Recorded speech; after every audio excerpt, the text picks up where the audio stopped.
Le gouvernement et ses orientations politiques et économiques ne plaisent pas à tout le monde à gauche. C'est bien cette gauche qui ronchonne, qui n'est pas contente, qui grogne.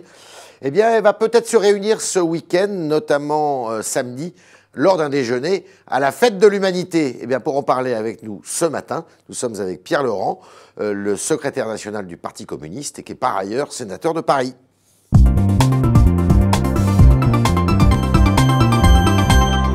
Pierre Laurent, bonjour. Bonjour. Bienvenue dans ces studios. D'abord, il y a une affaire qui fait beaucoup parler, c'est celle de Thomas Thévenoud. Est-ce que d'après vous, il doit renoncer à son siège de député ? Moi, je crois qu'il devrait renoncer à son siège. Je pense qu'il doit avoir du mal à se regarder dans la glace après ce qui s'est passé et continuer à prétendre qu'on va représenter les citoyens dans ces conditions. Vous savez ce que dit Marine Le Pen, qu'il y a un accord entre le gouvernement et Thévenoud, parce que la majorité est si fragile que le gouvernement a intérêt à ce qu'il reste à l'Assemblée. Je ne sais pas s'il y a un accord de ce type. En tout cas, moi, personnellement, les choses sont claires. Dans et normal que le président socialiste du Sénat aussi suspende les émoluments de son épouse. Ça vous paraît normal ?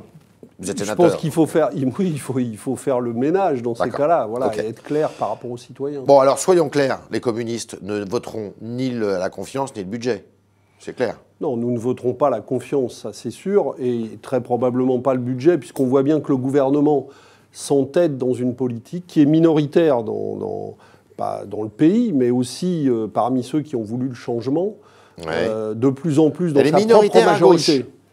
Oui, c'est une politique qui est minoritaire à gauche. Je crois que toutes les enquêtes d'opinion le montrent. Les gens qui ont voulu le changement ne se reconnaissent pas dans ces choix, qui tournent le dos à tout ce qu'ils attendaient de cette majorité-là. Il faut dissoudre et puis changer de majorité. Il faut construire les conditions d'une autre majorité. D'ailleurs, le président de la République, si cette politique était mise en échec à l'Assemblée nationale, pourrait très bien nommer un autre Premier ministre pour faire une autre politique. Et vérifier si celle-là, au moins, créerait de la dynamique dans le pays, parce qu'on voit bien que les choix dans lesquels s'enfonce Manuel Valls créent l'inverse, c'est-à-dire un enfoncement, une dépression. Martine Aubry, ça vous conviendrait mieux ? Écoutez, je ne suis pas sûr que Martine Aubry soit candidate à ce poste. Ce qui compte pour moi, c'est pas la personne, c'est est-ce qu'on change la politique ? Est-ce qu'on fait d'autres choix politiques ?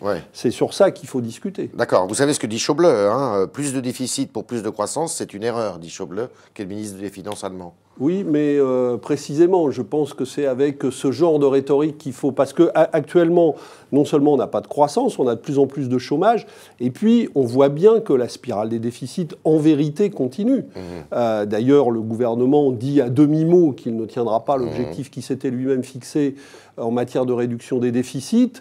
Et évidemment, la spirale va repartir, va s'aggraver dans le mauvais sens avec cette politique. Si jamais le gouvernement et M. Valls annoncent la semaine prochaine, lors de son discours de politique générale, de confiance, qu'il veut recourir aux ordonnances, qu'est-ce qui va se passer ? Il l'a déjà annoncé et nous c'est pas clair encore, hein ? Oui, enfin, en tout cas, ce serait scandaleux. Ça serait un scandale. Mais bien sûr. Enfin, je veux dire, nous avons toujours combattu ce type de recours aux ordonnances. Ça voudrait dire qu'on s'enfonce dans l'autoritarisme, y compris par rapport à la majorité parlementaire, rapport aux siens, qui seraient privés du droit d'amendement dans le débat parlementaire. Vous, secrétaire national du Parti communiste, vous ne voyez pas beaucoup de différence entre Sarkozy et Valls, en fait. C'est un peu ça. Hein. Écoutez, si, j'en vois. Quand même. Mais non, mais moi, mon problème, c'est pas de faire revenir Sarkozy. Je m'en doute. Oui, mais non, mais je veux dire, c'est pour ça que le débat, pour savoir si c'est pire avec les uns, avec les autres, c'est pas le débat qui m'intéresse. Le débat qui m'intéresse, c'est de savoir si à gauche, puisqu'on ne se reconnaît plus dans les choix politiques dans lesquels s'enfonce Valls, nous sommes capables de construire une alternative de gouvernement avec un programme, une autre politique. Est-ce que vous pouvez construire cela ? Alors, il y a le Parti communiste que vous représentez. Combien d'adhérents au Parti communiste, d'ailleurs ? Il y en a 130 000. Il y en a la moitié qui sont des cotisants réguliers, d'autres qui sont des fidèles. Donc, il y a 70 000 cotisants réguliers. 70 000 cotisants réguliers au Parti communiste. Alors, il y a le Parti communiste, il y a le Parti de gauche. Il y a Ensemble, il y a les Verts, dont beaucoup sont quand même dans une forme d'opposition au gouvernement. Il y a une partie des frondeurs. Est-ce que ces gens-là, vous pouvez les réunir ? Déjeuner, rendez-vous samedi midi à la fête de l'Humanité. Je les ai tous invités à la fête de l'Humanité et ils ont l'intention de venir. Je les ai invités à... Mais dans quel but ? Mais parce qu'il faut que nous allions au-delà de la juxtaposition de nos critiques. Nous sommes de plus en plus les uns et les autres critiques avec la politique gouvernementale. Mais maintenant, ça ne suffit pas. Vous allez essayer de monter un front uni ? Il faut discuter, il faut voir les points d'accord, il faut pousser le travail commun. Par exemple, si je vous dis 6e République, vous êtes d'accord avec ça, vous ? Par exemple, je pense que la question de la 6e République, avec laquelle moi je suis d'accord, je pense que le régime actuel est à bout de souffle. Eh bien, je pense que c'est une question qui commence à rassembler du monde. Parce que tout le monde voit bien que nous devons aller vers une refondation démocratique des institutions. Une primaire entre vous pour désigner le candidat à la présidentielle de 2017. Mais écoutez, on n'en est pas là. Il y a beaucoup d'urgence avant ça. Je sais bien qu'on est obsédé déjà, pour certains, par la présidentielle de 2017. Mais il y a déjà de savoir si on est capable de stopper cette politique, parce qu'il y a des urgences dans le pays. Les gens attendent des réponses immédiates. Il y a le débat budgétaire qui s'annonce. Voilà. Occupons-nous déjà. Il y a le Premier ministre vient de balayer d'un revers de main la loi qui avait été adoptée sur le logement. On voit bien que ça soulève dans la loi du flou, elle vous convenait, vous ? Nous aurions voulu, nous, aller beaucoup plus loin. Nous avions essayé d'amender cette loi. Bon. Mais nous l'avons votée. Ça fait partie des lois que nous avons votées. Vous étiez pour la garantie universelle du logement.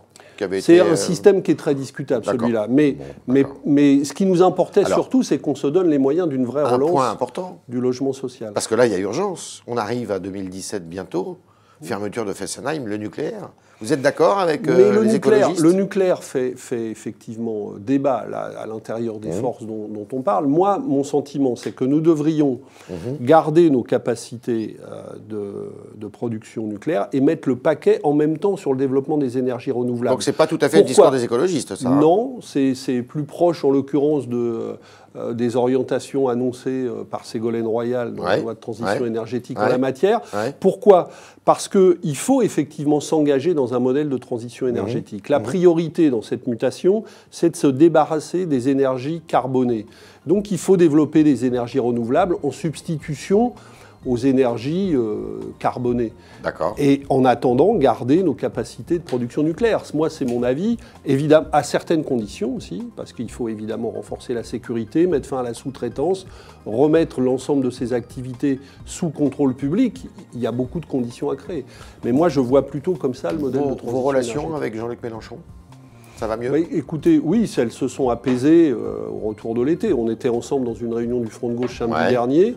Tout le monde attendait le grand clash dans le Front de gauche. Je ne sais pas du tout ce qui s'est produit. Le Front de gauche se remet à travailler de bonne manière. J'espère que la fête de l'humanité... Ça y est, c'est derrière vous. Non, je ne crois pas. Et je pense que la situation politique nous pousse, au contraire, à nous unir et effectivement à travailler avec des forces nouvelles à gauche. Tout le monde sera là à la fête de l'humanité. Le Front de gauche aura sa présence. Mais la fête de l'humanité va permettre... Parti de gauche, pardon. Oui, non, tout le monde va être là.